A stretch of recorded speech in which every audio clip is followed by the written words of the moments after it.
그래서 제가 발표할 저널은 2019년도 초에 나온 저널이고 이제 프랑스에서 개발한 챗봇 비크라는 챗봇에 대한 내용인데요.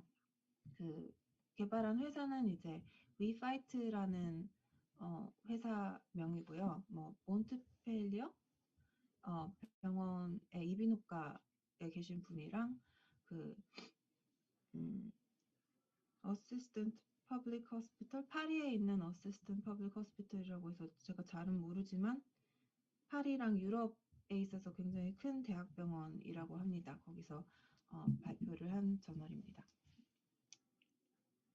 내용은 다음과 같고요. 일단 배경부터 말씀드리면 잠시만요.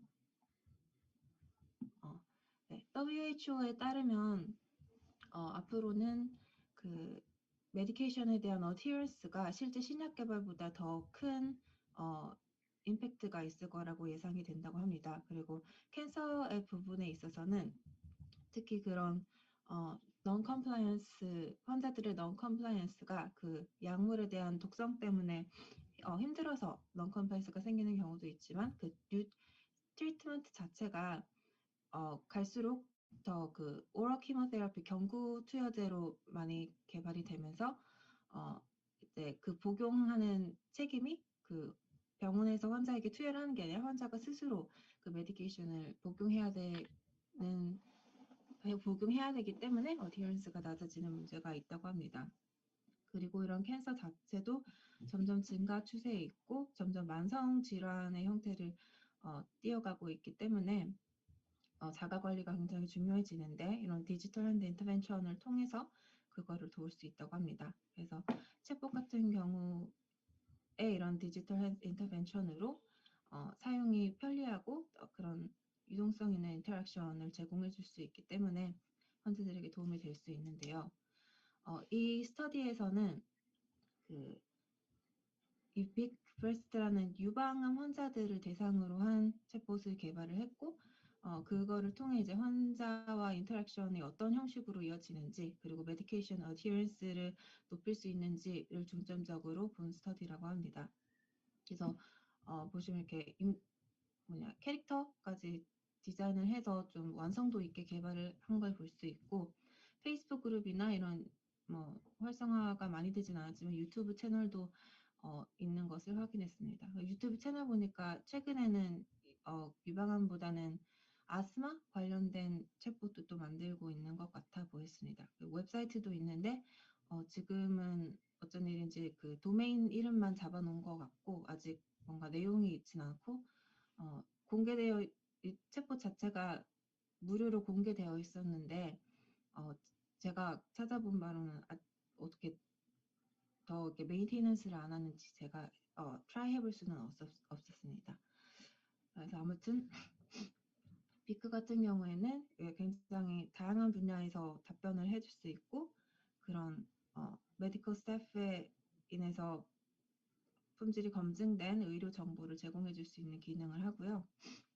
그 브레스트 캔서에 대한 뭐 에피데미올로지, 치료 방법, 부작용, 뭐 퀄리티 오브 라이프 그리고 다양한 일상생활에 관련된 정보를 제공해 줄 수 있습니다. 그리고 그 외에도 보험 처리나 환자의 권리 같은 것에 대한 정보도 알려줄 수 있고 그 가장 큰 목표는 환자들의 삶의 질을 높이는 데 있다고 합니다.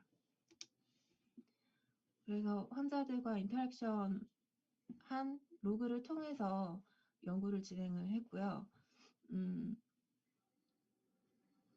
그 비크의 아키텍처 자체는 이제 세 가지 스텝으로 이루어져 있는데 일단 환자에게서 텍스트 메시지를 받으면 그거를 머신 러닝과 내추럴 랭귀지 프로세스를 통해 그 환자의 의도와 각 그 메시지 안에 포함되어 있는 컨텐츠에 대한 엔티티를 파악을 하고 그거에 따른 각 그 서브젝트별로 나뉘어져 있는 모듈을 활성화시킵니다. 그런 다음에 그 모듈 안에 있는 가능한 모든 답변들을 다 모아서 어떤 이해 가능한 문장으로 어떤 answer를 포뮬레이트 한 다음에 그거를 환자에게 보내고 그 내용을 저장하게 됩니다. 그리고 저장된 그 대화 내용 데이터 같은 경우에는 개발한 WeFight Incorporation이 가지게 되는데 그 환자는 챗봇을 이용하기 전에 이거에 대한 동의를 하게 되고 그 본인이 채팅한 내용에 대한 뭐 내용을 verify하고 수정하고 업데이트하거나 삭제할 수 있는 권리를 갖게 됩니다. 데이터 같은 경우에는 2017년 10월부터 1년 후인 2018년 10월까지 컬렉트를 됐고요. 그 환자의 기본적인 데이터, 뭐 사용 시간, 대화 내용에 대한 토픽, 그리고 인터랙티비티 같은 것들을 측정했다고 합니다. 그리고 퀘스처네어를 통해서 또 추가적인 연구에 필요한 정보를 얻었는데요. 그리고 위클리 서베이를 통해서도 정보를 수집을 했고 Question of the Day라는 거를 만들어서 이제 원하는 환자들에게만 하루에 1회에서 2회 어떤 질문을 하나씩 제시를 해서 답변을 할 수 있게 하는데요. 여기서 이제 오픈 퀘스천이 있고 클로즈 퀘스천이 있는데 오픈 엔디드 퀘스천 같은 경우에는 이제 그냥 열린 질문에 대한 답변을 환자가 이렇게 문장 형식으로 답변을 해주는 것인데 이거 같은 경우에는 본인이 답변을 하기도 하고 다른 그 같은 커뮤니티에 있는 다른 멤버들도 그 같은 질문에 대한 대답을 할 텐데 그것들을 이제 서로 공유를 할 수 있게 하나씩 다른 환자가 답한 내용을 던져주면서 그거에 대한 내용에 대해 어떻게 생각하냐라는 의견을 묻기도 했다고 합니다. 그래서 그거에 대해 동의한다, 동의하지 않는다라는 형식으로 데이터를 얻었고 그거 자체가 이제 유저의 Question of the Day 이 섹션과의 인터랙션 횟수라고 정의를 내렸습니다. 나중에 리절트에 이 숫자를 사용하게 되고요. 그 다음에 이제 뭐 그 사용 만족도에 대한 그 서베이도 진행을 했다고 합니다. 그래서 여기는 이제 예시 질문인데 이런 다양한 주제를 토대로 질문을 던졌고 여기 보시면 뭐 시기에 관련된 것도 있고 뭐 성생활 그리고 가족과의 그런 교류 뭐 기본적인 질병에 대한 정보 그리고 환자 그 진단 수법 그리고 뭐 어떤 임상시험에 참여하고 있는지에 대한 질문도 있고 마지막으로 아까 말씀드렸던 만족도 조사를 위해서 Satisfactory Survey도 얻었다고 합니다.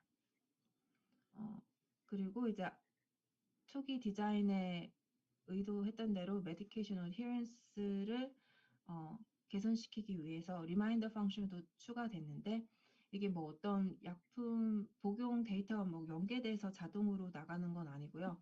환자가 직접 몇 시에 리마인드를 해줘라고 요청을 하게 되면 그걸 기억해뒀다가 그 알람을 보내고 알람을 보냈을 때 복용했다, 복용하지 않았다, 아니면 조금 이따 다시 리마인드 해줘라 이런 세 가지 옵션으로 답을 할 수 있게 했습니다. 그래서 이 답변을 토대로 컴플라이언스를 측정을 했다고 하고요. 네, 그다음 결과를 말씀드리면 총 4,700여 명의 환자가 채팅을 진행했고 그중 이제 대부분 89%는 여성이었습니다. 당연히 이제 어떤 챗봇의 특성은 아니고 질병이 이제 유방암 환자를 대상으로 한 거기 때문에 대부분 환자들이 채팅을 진행했고 남성분들이 있는 경우에는 아마 relative로서 이제 보호자로서 대화를 나눈 경우가 되겠습니다. 그래서 그 중에 이제 950여 명이 그 다양한 Question of the Day에 대한 답변을 주었고요. 그 데모그래픽 데이터는 다음과 같는데 보시다시피 이제 여성 중에 뭐 이런 한 30대에서 40, 50대 그리고 60대까지 요 군에 이제 환자가 가장 많이 있는 것을 볼 수 있습니다. 아니 그러니까 챗봇과 대화한 사람들이 많은 것을 볼 수 있습니다. 그건 이제 곧 환자가 대부분 여기 분포되어 있기 때문이라고 생각을 하고요. 이제 다양한 숫자 같은 경우에는 뭐 13만여 건의 메시지 익스체인지가 일어났고 환자 보호자 둘 다 다양한 피처들을 다 사용을 했다고 합니다. 그래서 리텐션 레이트 같은 경우에는 이제 그 이 10월 17년도부터 스터디는 시작됐지만 그때는 뭔가 기술적인 문제 때문에 리텐션 레이트를 계산할 수 없었다고 해요. 그래서 18년도 2월부터 10월까지 총 8개월 동안 리텐션 레이트를 계산을 했고, 보시다시피 2월에 시작된 기점으로 100% 리텐션 레이트를 기점으로 이렇게 쭉 떨어지는 것을 볼 수 있지만, 그래도 한 8개월까지 31% 정도 제가 느끼기에 꽤 많은 높은 퍼센테이지의 사람들이 계속 그 비크와 채팅을 진행한 것을 볼 수 있습니다. 이거 같은 경우에 이제 예시 대화 내용을 갖고 온 건데요. 보시다시피 이렇게 처음에 본인에 대한 소개를 간략하게 하고, 그 다음에 그 레귤레이션에 따라서 뭐 그 terms and conditions 뭐라고 그래야 되나, 데이터 프로텍션에 관한 소개를 잠깐 하고 그거에 대한 동의를 구하는 과정을 거치게 됩니다. 그 다음에 환자 정보를 환자인지 보호자인지 그런 정보를 수집하게 되고, 그 다음에는 이제 질문을 환자가 할 수 있게 하는데, 이런 예시를 주어서 뭔가 환자가 어떤 식으로 인터랙션을 해야 되는지 이해할 수 있게 돕고요. 하지만 주어진 예시와 다른 인터랙션을 해도 대답을 잘 하는 걸 볼 수가 있었습니다. 그리고 네, 여기 보면 이런 이탈리사이즈 된 옵션을 통해서 요거를 이제 클릭하면 요대로 얘기하면 여기서 제시한 옵션으로 갈 수 있겠지만, 보시다시피 여기에 제시된 거와 완전 다른 요청을 해도 잘 리스폰드를 하는 걸 볼 수 있고요. 또 하나 특징은 이제 이모티콘을 좀 과도하다시피 많이 쓴 것을 볼 수가 있었는데, 좀 어색하게 느껴질 수도 있지만 어떻게 보면 제가 느끼기에는 이걸 읽으면서 이 이모티콘을 통해서 그 내용에 대한 서브섹션이 좀 나뉘어져서 사고의 흐름이 이게 적절하게 템포가 조절되는 것을 느꼈고, 그리고 이런 가능한 많은 단어를 이모티콘으로 표현함으로 통해서 그냥 좀 더 쉽게 읽혀지는 것 같기도 했습니다. 네. 그 외에 이런 식으로 뭐 옵션에 대한 답변을 주는 것을 볼 수 있고요. 네. 그리고 총 그 question of the day에 관련해서 평균적으로 60명 정도의 페이션트가 답변을 주었다고 합니다. 그리고 오픈엔드 퀘스천 같은 경우에는 평균 55.1명, 그리고 클로즈엔드 같은 경우는 77.5명 정도가 답변을 했고, 인터랙션 자체 같은 경우에는 이제 퀘스천마다 한 147 인터랙션이 있었고, 그것은 이제 계산을 하게 되면 한 퀘션당 2.7 인터랙션 정도 왔다 갔다 한 횟수를 확인할 수가 있고요. 오픈엔드 퀘션 같은 경우는 그렇게 중요하진 않지만 평균적으로 21단어, 111 4캐릭터 정도 됐다고 합니다. 하지만 그런 평균 단어와 그 테마, 그러니까 테마별로 아니죠. 죄송해요. 헷갈렸다. 뒤에 거랑. 그 테마별로 어떤 단어 답변에 대한 길이가 유의하게 차이가 났고, 어떻게 보면 당연하죠. 그 다음에 총 스터디 기간에 있어서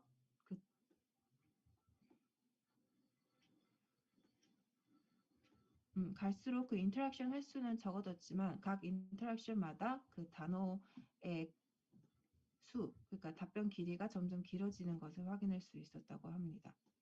하지만 그 인터랙션 자체 횟수와 그 답변 길이가 직접적인 상관관계는 보이지 않았다고 합니다. 그러니까 제가 이해한 바로는 답변 길이가 뭐 짧다고. 질문? 네? 네. 질문의 길이겠죠? 환자가 입력한 질문. 네. 답변, 아마 question of the day에 대한 답변이라고 저는 이해를 했습니다.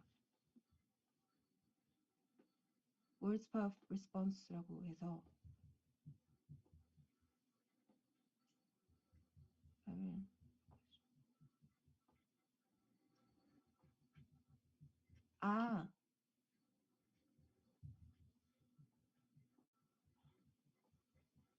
네, 위에 거는 질문이네요. 그럼 갈수록 인터랙션은 줄었지만 환자들이 질문한 내용의 길이가 더 길어졌다는 것으로 이해를 인터랙션의 그러니까 빈도는 그러니까 랠리는 줄어들었지만 질문의 깊이가 더 복잡한 질문을 던지는 거 아닌가요? 네네네. 네, 맞습니다. 맞는 것 같습니다. 제가 요거를 잘못 이해한 것 같습니다. 조금 재밌는 반응이잖아요. 그러니까 네.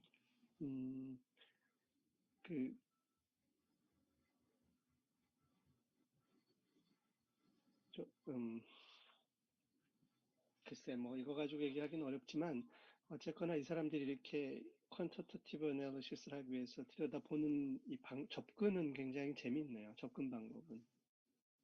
네.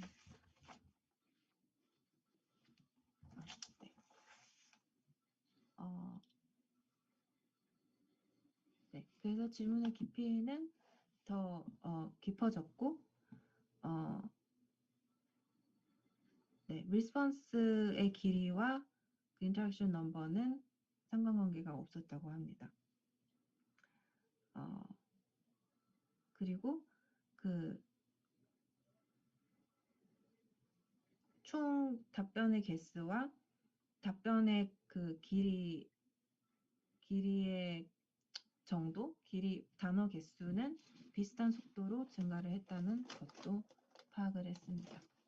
환자의 인게이지가 있었다. 네. 인게이지는 확실히 높았다고 합니다. 나중에 피드백도 좋았고, 네. 잘 만든 챗봇이다. 네. 네.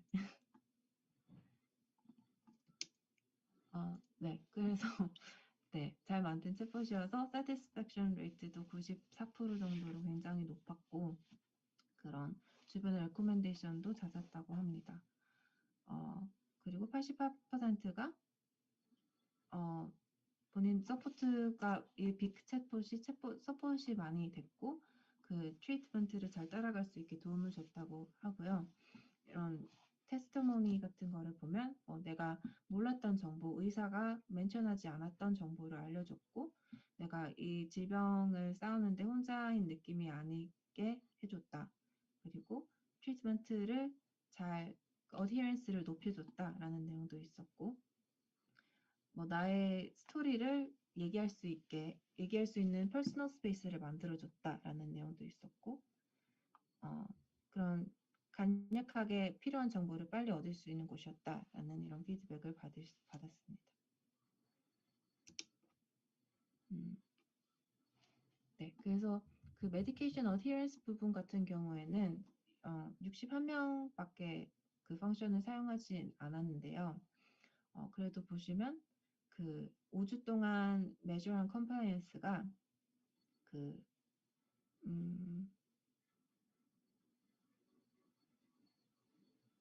네. 리마인더 버튼.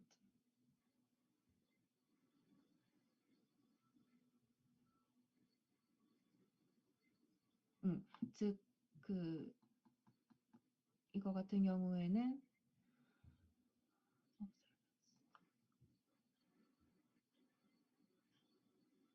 이거 이해를 어떻게 해야 되더라?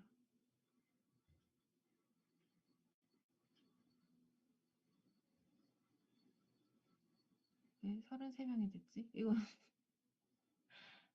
아마 이게 그 리마인더 펑션 컴플라이언스 그 컴플라이언스가 정확히 어떻게 매주됐는지 내용이 없었던 거로 제가 기억을 하는데 어쨌든 여기서 이 사람들이 말하고자 하는 거는 비크와 더 많이 채팅을 한 사람이 그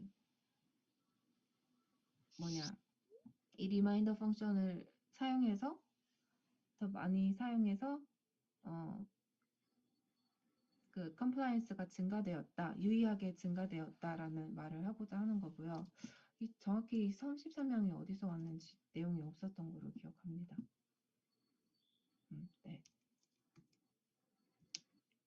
그래서 디스커션 부분 같은 경우에는 뭐 1년 후에도 사람들이 비크와 계속 채팅을 이어가고 있는 걸 확인할 수 있었고, 아까 보여드렸다시피 오픈엔딧보다 클로즈엔딧 퀘션에 대한 리스폰스가 더 높았는데, 이건 당연히 더 답변하기 쉬웠기 때문에라고 추측을 하지만, 그런 정확한 그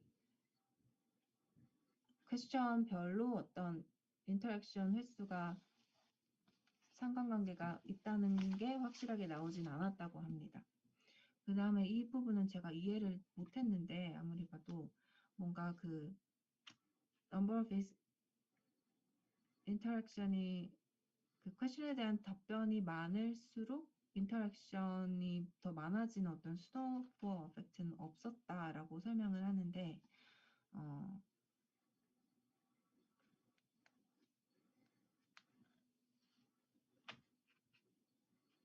네, 이게 요 앞부분이랑 연결돼서 설명이 되어 있었는데 어떻게 연관되는지는 제가 이해를 못했고요. 네, 그 다음에 환자가 가장 인터랙션을 많이 한 question of the day 같은 경우에는 본인의 경험을 나누는 팀이었다고 합니다. 그래서 이런 퀘션이 이제 본인의 이야기를 풀 수 있는 어떤 트리거가 되어서 다른 환자들의 정보를 찾고 이제 다른 환자들의 테스트모니를 읽기도 하지만, 그거를 이제 보고 본인의 것도 이제 비크에게 알려주는 어떤 약간 정보를 수집할 수 있는 그 트리거 포인트로 사용할 수 있다는 걸 확인을 할 수가 있고요. 뭐 퀄리티티브 레벨 같은 레벨에서의 해석은 이제 환자들이 생각보다 굉장히 많은 정보를 비크와 공유를 했고, 그 스터디의 초기에 디자인한 것보다 더 다양한 주제에 대해 얘기를 나누었다고 합니다. 그리고 컴플라이언스도 증가를 했다고 하고요.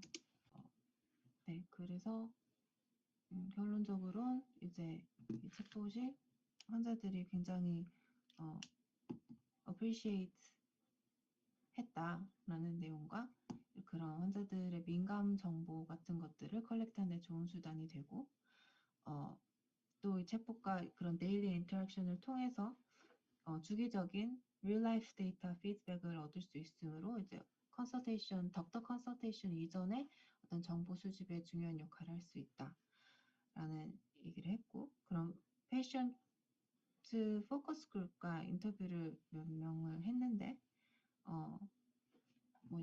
페이션트들이 특히 관심을 많이 가졌던 부분은 이제 그런 그 답변에 대한 to action 안 보이네. to action contextual information, 이게 굉장히 주목을 끌었다고 하는데,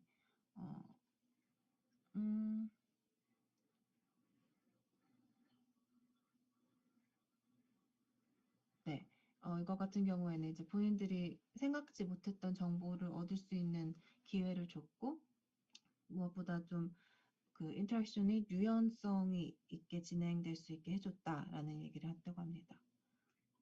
그리고 뭐 그런 감정적인 어태치먼트의 사인도 보였고, 뭐 잘 자라 뭐 이런 코멘트를 던지는 사람들도 있었고, 네, 앞으로도 이제 이런 비크의 새로운 기능들을 더 추가해서 더 개선할 예정이라고 합니다.